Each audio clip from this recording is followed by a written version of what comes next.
بسم اللہ الرحمن الرحیم۔ السلام علیکم۔ نثری خصوصیات کے دوسرے حصے میں آج ہم سید سلیمان ندوی، مرزا فرحت اللہ بیگ اور رشید احمد صدیقی کی نثری خصوصیات پر بات کریں گے۔ دبستانی شبلی سے تعلق رکھنے والے ادیبوں میں ایک بہت بڑا نام سید سلیمان ندوی کا ہے۔ انہوں نے نہ صرف شبلی کی سوچ اور اسلوب کو آگے بڑھایا بلکہ اس سے بہتر روشنی حاصل کرنے کی کوشش کی۔ یہی وجہ ہے کہ ان کی جدید اور قدیم نظریات کا نثر جو ہے وہ مرقع معلوم ہوتی ہے۔ اردو انشاء و ادب میں ان کا نام ایک معیار سمجھا جاتا ہے۔ اس حوالے سے ان کی ذات کئی طرح سے ہمارے سامنے آتی ہے، بطور سیرت نگار، تاریخ نویس اور خاکہ نگار۔ سید سلیمان ندوی نے علم و فضل کی اشاعت میں اپنے استاد علامہ شبلی نعمانی کے کام اور روایات کو نہ صرف جاری رکھا بلکہ آگے بھی بڑھایا۔ دارالعلوم ندوۃ العلماء لکھنؤ اور دارالمصنفین اعظم گڑھ جیسے اداروں میں رہ کر گراں قدر خدمات تصنیف و تالیف اور ترجموں کے شعبجات میں انجام دیا۔ اگر ان کو ان دونوں اداروں کی روح رواں کہا جائے تو بیجا نہ ہوگا۔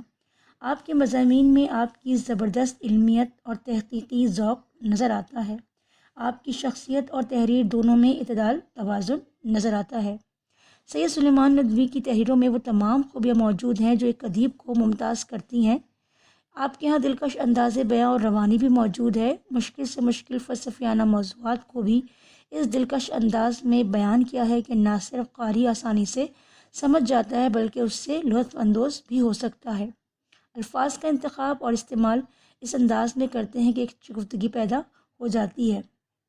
علامہ سید سلیمان ندوی نے نہ صرف کتابوں کے ذریعے اپنی علم و لیاقت کو آگے بڑھایا بلکہ سفر وسیلہ ظفر کے مقولوں کے تحت مسلم ممالک اور یورپ انگلستان کے دورے بھی کیے، جس نے آپ کو مغربی تہذیب کے براہ راست متعلق ایک نادر موقع میسر کیا۔ آپ کی تصانیف میں عرض القرآن، لغات جدیدہ اور سیرت النبی صلی اللہ علیہ وآلہ وسلم نمایاں ہیں۔ علمی، ادبی اور تحقیقی قدر و قیمت کی حامل یہ وہ کتابیں ہیں جو کہ آپ کا سب سے بڑا کارنامہ ہے۔ اپنے استاد علامہ شبلی نعمانی کی نامکمل سیرت النبی صلی اللہ علیہ وآلہ وسلم کی تکمیل باقی ماندہ جلدیں لکھوا کر کی۔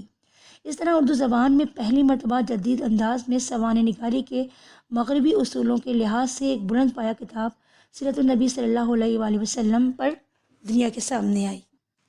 مرزا فرحت اللہ بیگ۔ اود پنچ کے بعد اردو نثر کے جدید دور میں جن لوگوں نے مزاح نگاری کی دنیا میں قدم رکھا، ان میں ایک نمایاں نام مرزا فرحت اللہ بیگ کا ہے۔ ان کا اسلوب خشک مزاقی، شگفتگی اور بے ساختگی کی وجہ سے بڑا مقبول ہے۔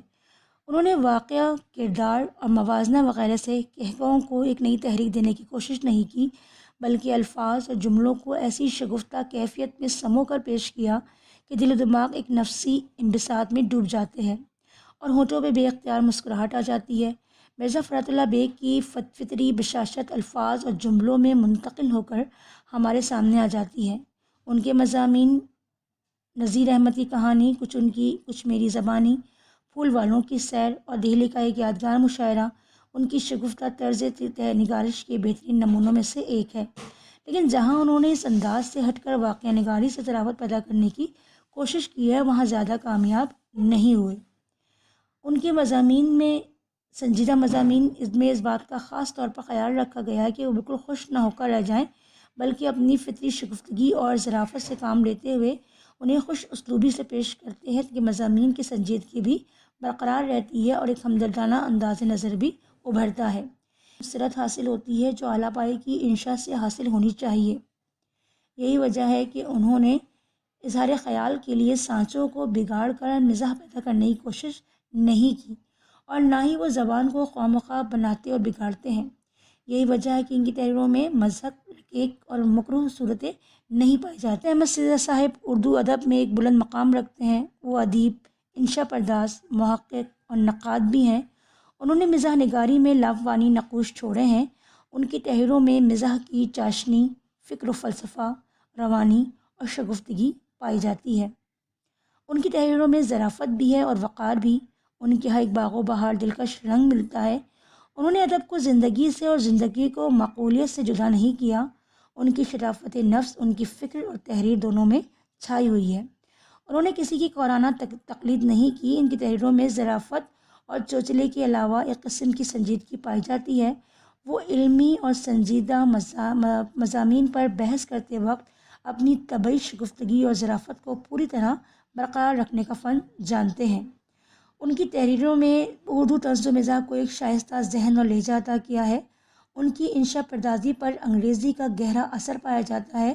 ان کی تحریریں جاندار اور شوق فقرے ان کا سب سے بڑا فن ہے۔ وہ چند فقروں میں فصاحت اور بلاغت کے دریا بہا دیتے ہیں اور کانٹوں کی طرح دامن سے الجھ کر اثر پیدا کرتے ہیں۔